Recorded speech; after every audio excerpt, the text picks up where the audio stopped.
Joint practice number one between the Atlanta Falcons and Miami Dolphins is in the books. What do you need to know? We got you covered here on Locked On Dolphins.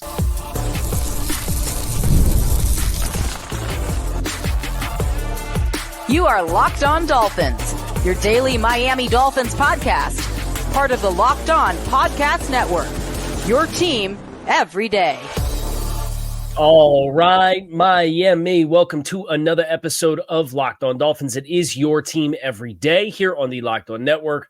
I'm your host, Kyle Krabs, a lifelong Miami Dolphins fan, host of Locked On Dolphins, co-host of Locked On NFL Scouting. You can find our shows on YouTube or wherever you listen to your favorite podcasts. Tip of the cap to our everydayers because it is your team every day. We don't just say it, we live it here on the Locked On Network. Today's episode of Locked On Dolphins is brought to you by FanDuel. Make every moment more. As the playoffs have wound down, sports stop sporting like we want them to, but this summer, FanDuel is hooking all customers up with a boost or bonus daily. There's something for everyone every day, all summer long. Visit FanDuel.com to get started. Dolphins playing host to the Atlanta Falcons for a couple of days of competitive practice against a team that should be an NFC playoff contender and potential divisional contender in the NFC South, courtesy of the Atlanta Falcons. And there's a bit of familiarity between these two teams as far as seeing each other on more than one occasion for joint practices in the game over the last couple of years. But these rosters are different. And I certainly reflect on all of the new names on the Dolphins side of the football defensively just this year alone. Most of those guys prepped and ready to play, although the Dolphins did have Jalen Waddle not participate in today's practice. Does not appear as though there's anything to be concerned about there. But, this Dolphins team is very load management sensitive. Maybe there's a bump or a bruise or a ding. If it was something big, you'd hear about those kinds of things. So you just take that with a grain of salt at this early portion. But nonetheless, as we get the reports out of Miami Gardens from this joint practice, and I've placed a few phone calls as far as guys on the beat. One team source was willing to share with me some insight for the way that today's practice went. So I did my best to kind of cross-check and verse myself, in addition to the clips that you see online on social media, which is actually kind of nice because you get a chance to get some instant replays with these things as they happen, as compared to when you are there at camp. You see it happen once and everything happens so fast that you have to turn the page. So there's some give and take as far as the pros and cons in trying to consume practice, but there's a lot of great people down there covering the team as I am now home this week after being down there the last 2 weeks. And I know I trust their eyes and kind of collecting general consensus thoughts. So looking at the Dolphins offense and their performance in week one in I should say in the first joint practice with Atlanta. Seemed like Raheem Morris and his defense had some pressure package stuff that gave the Dolphins some troubles. The interception that Tua Tagovailoa threw in one of the team periods was off of a hot opportunity where there was a free runner off the edge, miscommunication with his wide receiver as far as where the ball was placed. Those are the kinds of things you have to sort out. I think the good news for the player in question who was targeted on that play, I think it was about the only negative play River Craycraft sounded like he had, just continuing to be a really reliable player with chemistry with the starting quarterback of the Dolphins offense. And I know we kind of came into this offseason or came out of the draft and said, well, you added Odell, you drafted 2 wide receivers, maybe River Craycraft is on the fritz. We brought back Braxton Berrios, and all River has done is just outperform all of them. Now, as far as calibrating expectations, and I've said this before in the last 2 weeks, there will be a point where the athletic upside of the other players surpasses Rivers' intimate knowledge of the system. But we're not there. And after joint practice one with Atlanta, it was one of the big winners.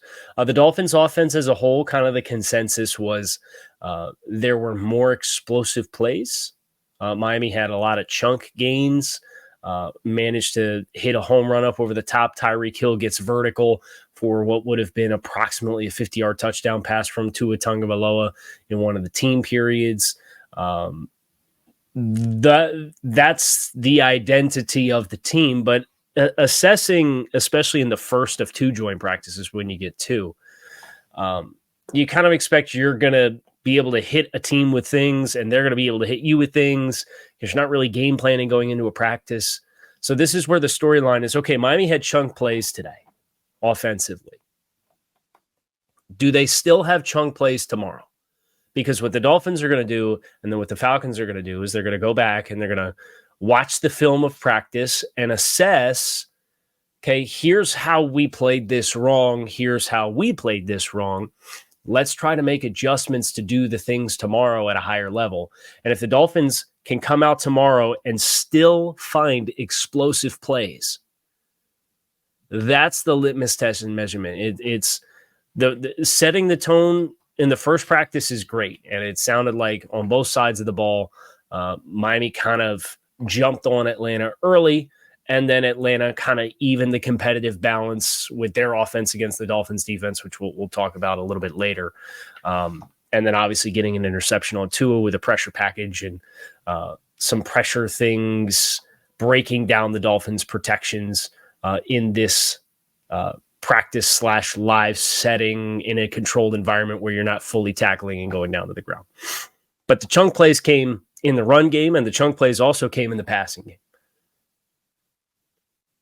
I think you would certainly take that given that's the identity of your offense. And anytime you hit an explosive play, the likelihood of you scoring points in the NFL, you get a big jolt.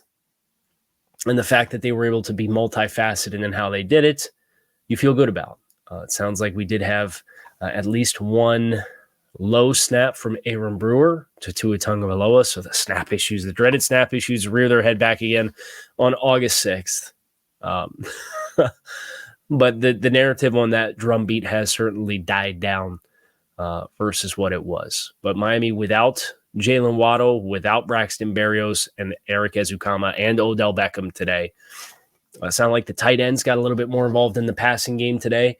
And that's really on any given week. You want to be able to invoke a tight end option with two top tier wide receiver options and then one or two guys out of the backfield. And I think Miami has a plethora of options, and it felt like the tight ends kind of got their name called on a little bit more in some of the live settings, which is good. Like you want everybody to be fully healthy all the way through.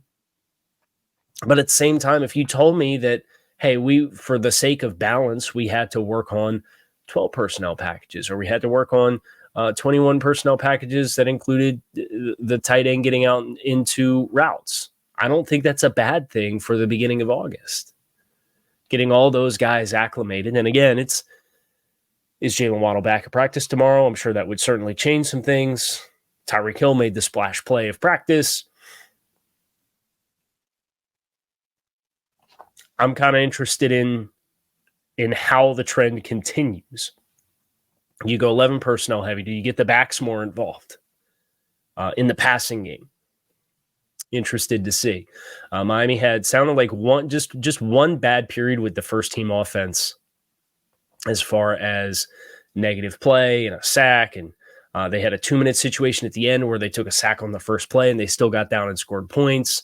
The red zone period, they had 3 touchdowns in. So, and then in one of the other team periods, they had the explosive play to Tyreek Hill in addition to a bunch of other 15-plus yard completions. So kind of an as you would expect day from a pressure-oriented defense, breaking down. Teron Armstead dressed but didn't partake in team.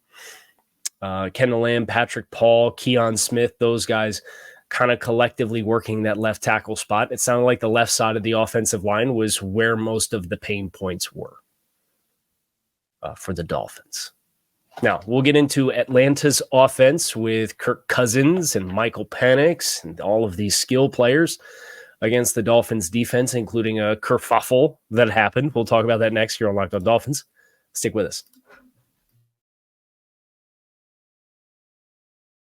We all love sports, which makes when the sports stop sporting all that much more frustrating. You know, there's not so many selections to sit down on the couch after a long day and take the edge off. But thanks to FanDuel, you can always get yourself into the game no matter what game is on, even all summer long. Just open up the app, and dream up bets anytime you're in the mood. This summer, FanDuel's hooking all customers up with a boost or bonus daily. There's something for everyone every day, all summer long. So head over to FanDuel.com and start making the most out of your summer with FanDuel, official sports betting partner of Major League Baseball. Dolphins defense. It's the reviews that I got for this side of the ball was that Miami was much more stingy with chunk plays than what Atlanta's defense was against Miami's offense. Kirk Cousins was reported to have had an efficient day, but not a dynamic day as a passer. A lot of underneath completions. The Dolphins spacing things relatively well as far as being able to leverage stuff deeper down the field. There was one big play completion that came by way of Drake London, but you had Fuller dressed and Ramsey dressed and Kohu dressed and Holland dressed. Jordan Poyer didn't dress, but those guys on the back end, Jordan Brooks also did not dress, but David Long did and had a really strong day from all accounts, from all the people that I talked to. That back seven was highly competitive. And then the front kind of did what you expected the front would do, which was just kind of not surrender easily a lot of real estate. It sounded like Atlanta's running game was kind of lukewarm throughout the course of the day in spite of having a really good two-headed back combo of Bijan Robinson and Tyler Algier. Now, Atlanta still got theirs. They had their own 2-minute period at the end of practice where they got down to the 20-yard line, and it was Kirk being efficient and taking completions as they were given by the Dolphins defense. But then there was a negative play, and they force a long field goal once they got down into the red zone. You know, when you force a kick, you take it. But this Dolphins defense, a lot of combativeness at the catch point was one of the observations that I had from all the defensive backs, whether that was Ramsey or Kendall Fuller or Javon Holland. And he had a near interception, but he and I believe it was Kendall Fuller that was reported both kind of went after the ball at the same time, or if it was only one, they would have had a pick. And they up front, their pressure players, Chop Robinson was the first name that I was given again. And the way in which he won is a way in which he won at Penn State. He won inside, and he beat the center. And with Miami and their pressure packages and moving guys around and what you're expecting from them in that regard, they're going to give you a lot of exotic fronts. What's interesting is that the Dolphins and the Shanahan system as a whole, they're a lot of their protections and their run responsibilities and what combination blocks you're running, you have to be able to identify not just players in certain alignments, but you have to identify what is the personnel in those spots, because it dictates, was it a safety or a linebacker that's walked down there?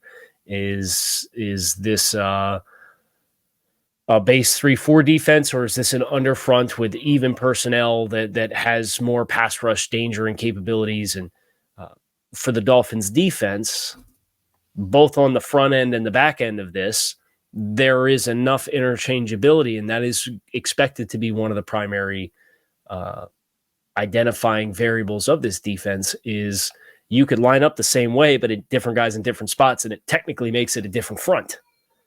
And for the Dolphins front with a guy like Chop Robinson, for him to be the first name that was thrown out there is a great sign, because you knew Chop was splashing and all the guys he was going against from Miami, but Tron Armstead wasn't taking place in team, right? It's what are you doing with those opportunities? And Atlanta has a good offensive line as a whole. Now the interior, it sounded like the defensive interior for the Dolphins didn't necessarily get a lot of push with their their defensive tackle group. Zach Sealer sounded like you had what would have been a would-be sack, and that's the guy that you would expect would collect the win. But the rest of those guys aren't really pass rush guys, and that's kind of a nice affirmation of if that trend continues, don't expect big sack numbers from that group, but that doesn't mean that they don't have value if they're compressing in the run game, which it sounds like they did. And Miami is without the linebacker that I thought splashed the most through the first week and a half of camp, which is Jordan Brooks. even in the run game, because of what kind of dynamic range he has. Duke Riley with the orange jersey out there flying around a little bit. So the scrum also featured Chop Robinson, kind of in the lion's den, as it was given to me and described to me. You look up and Chop's kind of in a sea of Atlanta Falcons players, but it was a completed pass, and there was some scrappiness after the play that involved Ethan Bonner, and I like that from Ethan Bonner. The young corners that we have, like Bonner and Kohu, like the more that those guys can kind of play up and be aggressive and, potential tone-setting corner type players, that's a huge win, I think, for the Dolphins. The more that you can get those guys with playing with an edge, Cater, I think, needs it to kind of instill the confidence and get him back on track. But Bonner is a player who has all the speed in the world and has size and length. Can you use it to the best of your ability? And if you're going to be feisty and prickly at the catch point, go ahead. And Calais Campbell talked about we want to be tough guys, and Jalen Ramsey gave the speech to the team at some point last week about being bullies and being physical, and you've heard that phrase bully quite often. I want this Dolphins team to play with an edge. Now, if that means they play through the end of the echo of the whistle and the other team doesn't like it, okay, dust them off, right? Like we'll dust it up against Washington, and we'll dust it up against Atlanta too. As long as nobody comes out like really intentionally swinging or does anything reckless or irresponsible, and nobody gets hurt. That's exactly what you would hope for from a young defense with a lot of new guys, is that they have the confidence to kind of play and attack that way. So the same thing for both sides of the ball. Atlanta had their buttons that they were able to push defensively. Miami had their buttons that they were able to push defensively. Do you have the same issues 2 days in a row? That's the true litmus test of joint practices when you have two joint practices, is don't make the same mistakes twice. Now you've had a chance to, you kind of came in blind. You did the things that you were going to do. You saw how the other team lined up and attacked it. You're going to make an effort to make some adjustments. Now the big measurement of a successful joint practice period tomorrow is who makes the most adjustments to change the dynamic of the practice more, Atlanta or Miami. And we'll find that out tomorrow. Speaking of finding out more information, we did find out some more about what Tyreek Hill's contract looked like over the weekend. We got that courtesy of Pro Football Talk, and some Miami Dolphins salary cap space updates. That's coming your way next here on Locked On Dolphins. Stick with us. Today's episode of Locked On Dolphins is sponsored by BetterHelp. And when your schedule is packed with the kids' activities and big work projects and more, it's easy to let your priorities slip. Even when we know what makes us happy, it's hard to find time for everything. But when you feel like you have no time for yourself, non-negotiables like therapy are important and more important than ever. If you're thinking of starting therapy, give BetterHelp a try. It's entirely online. It's designed to be convenient, flexible, and suited to your schedule. Just fill out a brief questionnaire to get matched with a licensed therapist and switch therapists at any time for no additional charge. Never skip therapy day with BetterHelp. Visit BetterHelp.com/LockedOn today. Get 10% off your first month. That's BetterHelp, HELP.com/LockedOn. So Tyreek Hill got the thing that he was asking for, which was a adjustment to his contract, got more guaranteed money, got a few $1 million across 3 seasons as far as like a total cash that's due to him.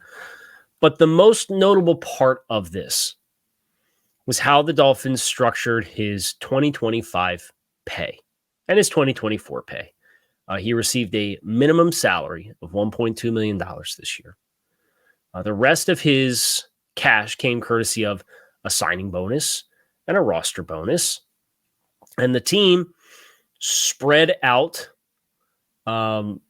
cash for bonus money that was due in 2025 and bonus money that was due in 2024, and reduced his cap hit by approximately $13 million this season. So Tyreek Hill's salary cap hit goes down to 18.5%. His salary cap hit as currently scheduled for 2025 goes down $3 million versus what it was scheduled for in $31 million. There's a big salary cap hit of $55 million in 2026. That includes $20 or $30 million of money that There's not a lot of guaranteed salary in. So the team has kind of definitively locked themselves in this year and next year for Tyreek Hill with how they've allocated the guaranteed money. And then something will presumably happen with that contract at the start of 2026, whether that is a new contract extension, whether that is they part ways with Tyreek Hill, whatever it may be. But the salary cap going down for Tyreek by $13 million, in addition to the Tua Tagovailoa contract extension, reducing his salary cap hit earlier in the month by $14 million, the Dolphins have $35.7 million in cap space, according to overthecap.com. That number ranks 5th in the NFL behind San Francisco, New England, Detroit, and Washington. That is it.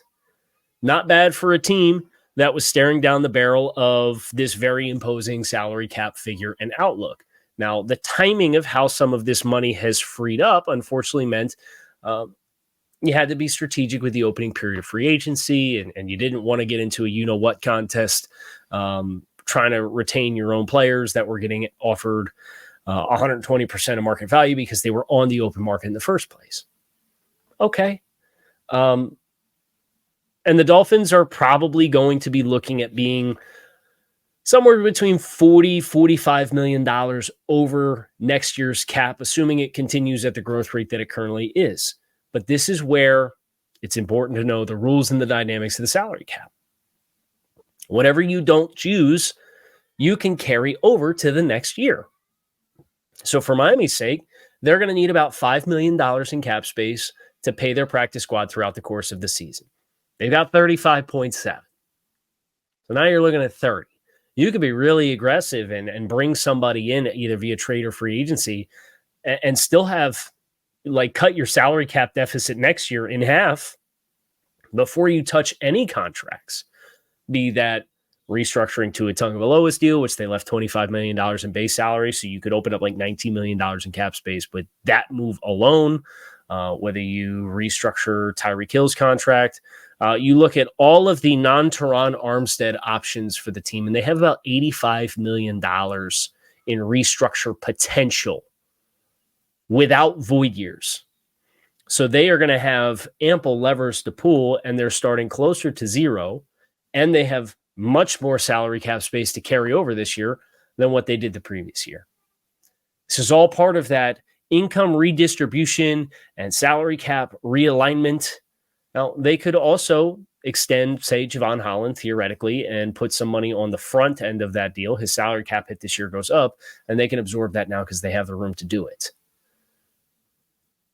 But this was the big kind of revelation is Miami has the space. They can do whatever they want to do from this point out for this season, and then they will still have a significant boost and bit of reinforcements coming that will help them with their 2025 salary cap deficit because they've opened up space on the back end now.